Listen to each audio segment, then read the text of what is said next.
안녕하십니까 여러분, 압구정 수달입니다. 지난밤 침수로 인해서 다들 피해들 없으셨는지 걱정되는데요.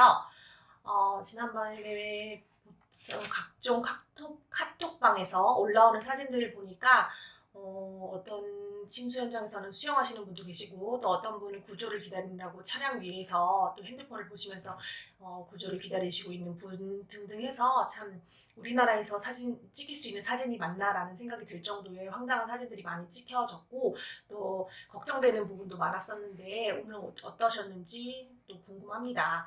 제가 압구정동은 침수가 됐는지 안 됐는지 전달해드리기 위해서 이렇게 영상 제작했는데요. 사실 보통 대치동이나 코엑스 주변, 그다음 강남역 쪽은 저지대다 보니까 이렇게 사진상으로 보시다시피 다 침수가 많이 되었죠. 그리고 서초구 쪽도 많이 침수가 됐을 것 같습니다. 근데 높은 쪽은 또 삼성동 아이파크라든지 대치 포르쉐 매장 뭐 이런 데는 높은 곳이라고 합니다. 그래서 그런 쪽은 피해가 없었을 걸로 예상되고요.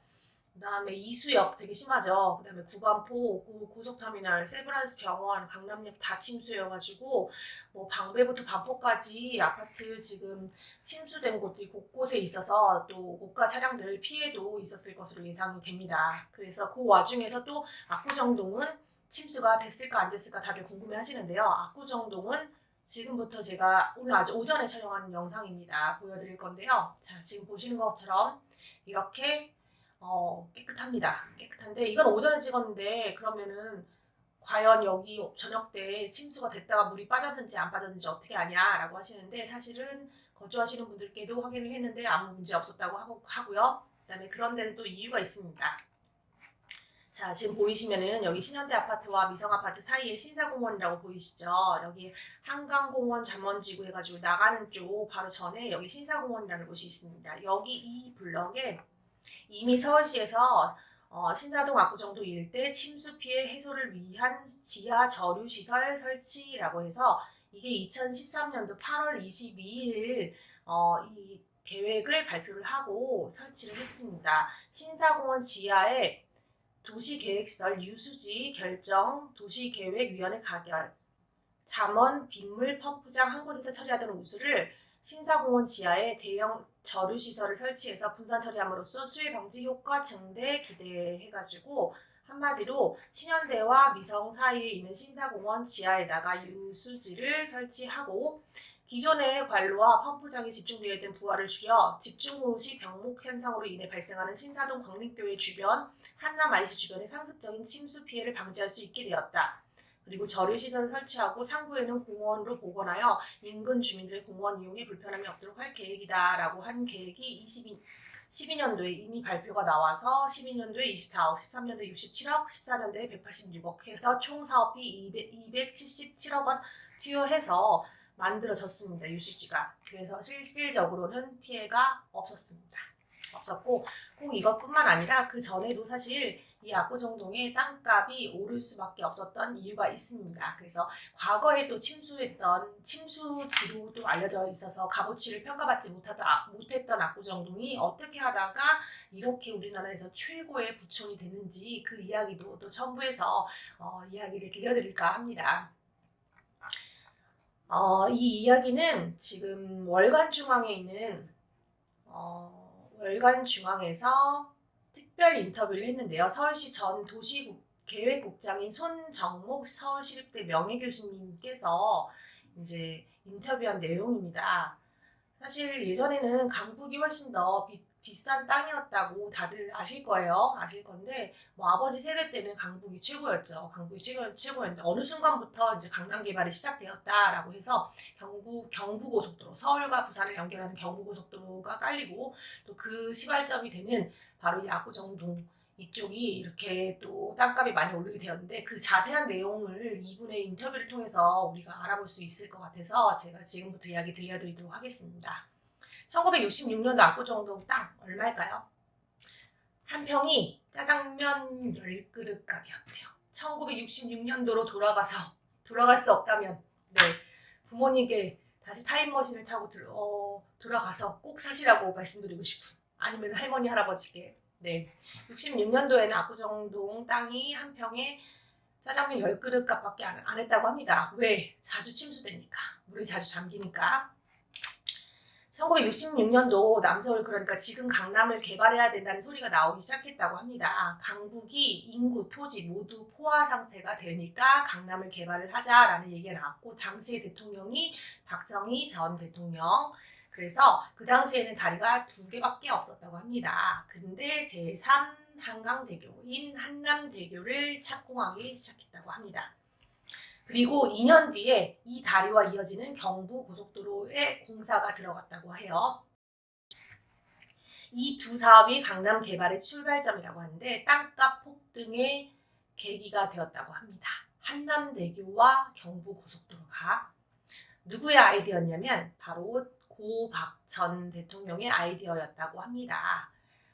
사실 70년대만 해도 차량이 2만여 대가 안 됐고 등록이 하나도 안 돼 있는 구도 허다했다고 하는데, 이렇게 차량이 적은데 경부고속도로, 고속도로를 만들 생각을 했다는 거가 참 대단하신 것 같고, 이 경부고속도로로 인해서 당시에는 또 부산로 통해서 물류가 들어왔잖아요. 새로운 물류가 들어왔으면 그걸 각지로 다 보내야 되는데 이 대동맥의 역할을 하는 거죠. 혈관의 역할을. 그래서 그 인프라를 깔아줬기 때문에 우리나라의 경제 성장 또한 빨라지지 않았나라는 생각이 듭니다. 자, 그래서 고속도로 건설을 강남 개발용으로 봐도 되나? 그렇다고 합니다. 고속도로와 같은 대규모 교통 인프라가 들어서면서 주위에 주택과 상가가 만들어졌대요. 서울 인구가 6.25 때보다 2배가량 300만이 넘었는데 제1 한강대교와 광진교 2개밖에 없는 상황에서 박 대통령은 한국전쟁이 또 발발한다면 군대나 피난민을 어떻게 옮겨야 될까라고 고민한 결과 한남대교를 1966년도 1월 19일 날 착공하기 시작했다고 합니다. 근데 한남대교는 다른 대교에 비해서 규모가 크대요. 그래서 이게 다 피난민들, 그러니까 당시에는 강북에 다 몰려 있으니까 거기에서 피난민들이나 군사의 이동을 또 감안해가지고 이렇게 설계한 건가라고 하는데 그건 아니라고 합니다. 당시 원래는 4차선 폭이 220m 너비로 해가지고 설계됐는데 기초 공사가 마친 상태에서 육군 대령 출신인 서정우 건설부 국토보전국장이 6차선 26m로 넓히라고 지시가 내려왔다고 합니다. 이 이유가 당시에 북한에서 평양 대동강에서 너비 25m짜리 교량을 건설한다는 소식을 듣고 1m라도 더 넓혀야 된다고 주장을 했고, 비경제적이면 오히려 폭격에 집중될 거라고 반대했지만 밀어붙인 결과적으로는 북한과 이제 경쟁이 가장 중요한 시기니까 결과적으로 확장 덕분에 훗날 경부고속도로의 교통량을 감당할 수 있게 되었다고 하네요. 그럼 강남 땅값도 그때부터 오르기 시작한 건가요? 라고 하는데 맞다고 합니다. 결론적으로는 한남대교와 경부고속도로 덕분에 강남 땅값이 오르기 시작했다고 하는데, 한남대교 착공할 때 신사동 땅값 60년대에 얼마였냐면 평당 200원.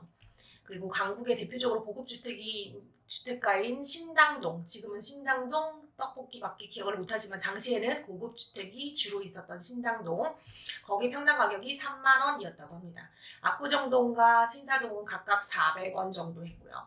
이때 짜장면 한 그릇이 40원 하는 시절이었으니까 10그릇이면 압구정동 땅을 한 평을 살 수 있었던 시대라고 합니다. 착공되고 나서 1년 지난 다음에 압구정동이 한 평당 3,000원으로 뛰고 말죽거리 양재 일대는 4,000원, 5,000원에 거래가 되었다고 해요. 압구정동은 홍수 때마다 침수되는 지역이라 그때만 해도 별로 인기가 없었는데 그래서 양재가 더 비쌌대요. 근데 압구정동 땅값은 2,000원에서 3,000원대로 양재동의 절반이었는데 아무도 안 샀대요. 강남 개발이 거의 마무리되던 79년도 신당동 평당 50만 원, 압구정동 평당 35만 원, 신사동 40만 원 이렇게 됐다가 80년도에 강남 땅값이 역전되었다고 합니다. 그래서 이렇게 해가지고 가격이 뛰었다고 하고요. 또 하나의 재미난 이야기. 자, 이거는 1975년 압구정 현대아파트 건설 강남 문화의 시작 중에서 이제 나오는 내용인데요.